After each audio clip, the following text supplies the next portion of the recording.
Hammaga assalomu alaykum. Bu SecreT kanali va Rasmni Husenov. Bugun sizlar bilan kompyuterdagi programmalar va o'yinlarni himoyalashni o'rgataman.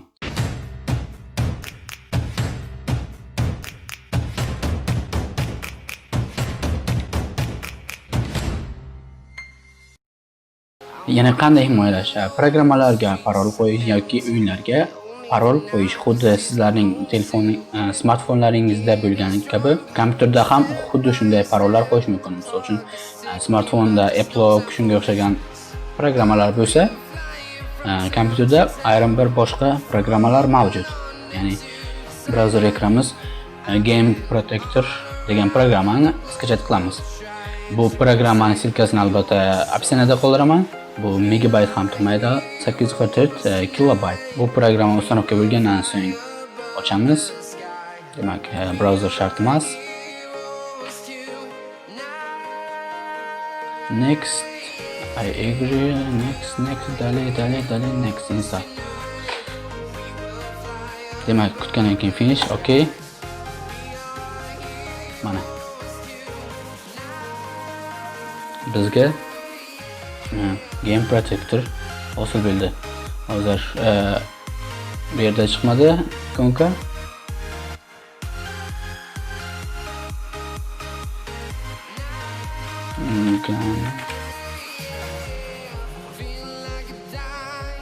Buni olib qo'ysak ham bo'ladi. Mana ikonka agar chiqmayotgan bo'lsa, aslida chiqishi kerak.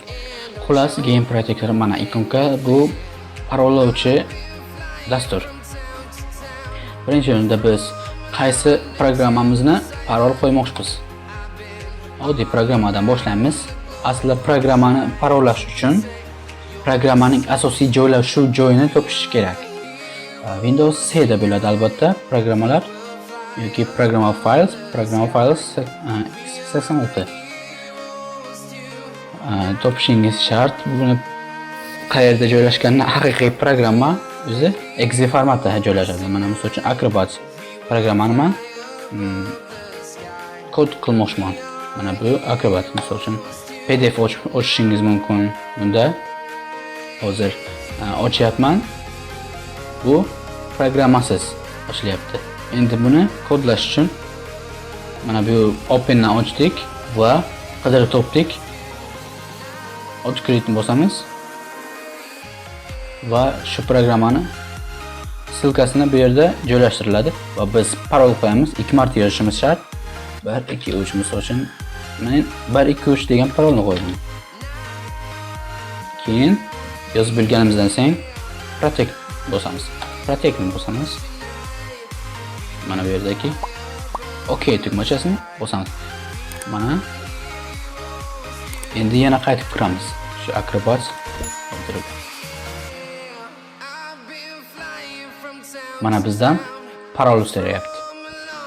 Bir boshqa parol desak, so'chun kirmaydi.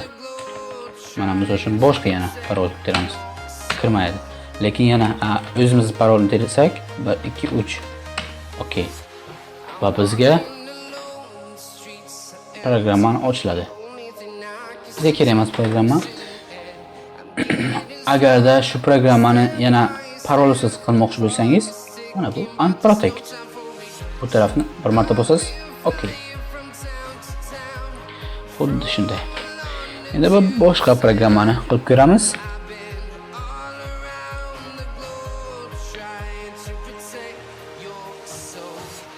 Siz agarda igrangiz bo'lsa, igrangizni yoki boshqa Messenger yoki Telegramni qilishingiz mumkin.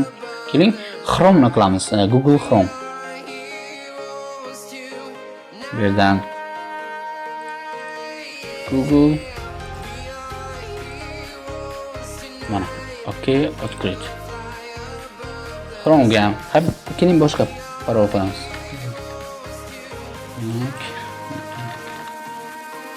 Protect. OK. Mana endi Chrome'ni ochib ko'ramiz.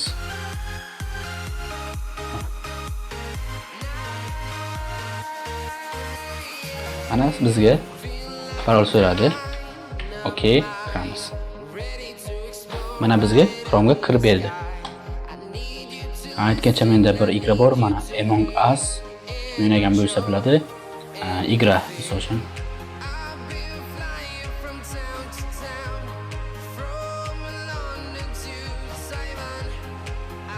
Mana igraga kirdi.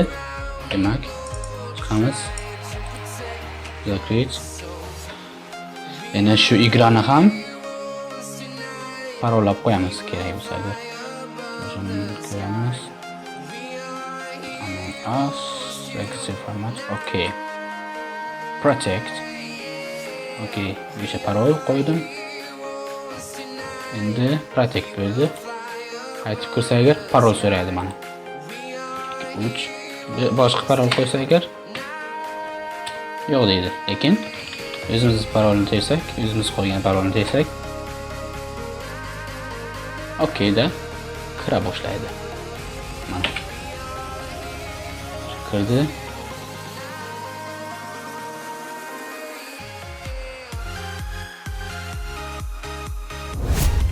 Xullas, bu SecreT kanali bo'ldi. Agar videomiz yoqqan bo'lsa, like tugmachasini bosing. Podpisatsiya bo'lmagan bo'lsangiz, podpisatsiya bo'ling. Va qo'ng'iroqchani bosib qo'ying. SecreT siz bilan bo'ldi. Xayr do'stlar.